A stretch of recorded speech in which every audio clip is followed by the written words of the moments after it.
ইরানের সর্বোচ্চ নেতা আয়াতুল্লাহ আলী খামেনির প্রভাবশালী একজন উপদেষ্টা মার্কিন নৌবাহিনীর জাহাজে ক্ষেপণাস্ত্র হামলা ও হরমুজ প্রণালী বন্ধ করে দেওয়ার হুঁশিয়ারি দিয়েছেন। এ প্রণালী বিশ্বজুড়ে জ্বালানি তেল পরিবহনের প্রধান রুটগুলোর একটি। ইরানের কায়হান পত্রিকার প্রধান সম্পাদক হোসেন শরীয়ত মাদারি সতর্ক করে বলেছেন, ফোর্দো পারমাণবিক স্থাপনায় যুক্তরাষ্ট্রের হামলার পর এখন আমাদের পালা। হোসেন শরীয়ত মাদানি ইরানের রক্ষণশীল কণ্ঠস্বর হিসেবে পরিচিত। অতীতে তিনি নিজেকে আয়াতুল্লাহ আলী খামেনির প্রতিনিধি বলে দাবি করেছেন।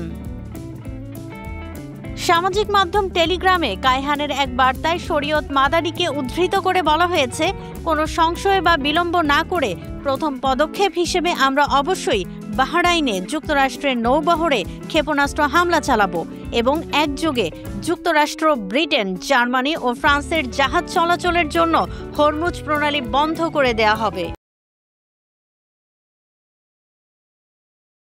ওয়ালটন আবারও মিলিনিয়ার অফারে ওয়ালটন ফ্রিজ কিনে আপনিও হয়ে যেতে পারেন মিলিয়নিয়ার।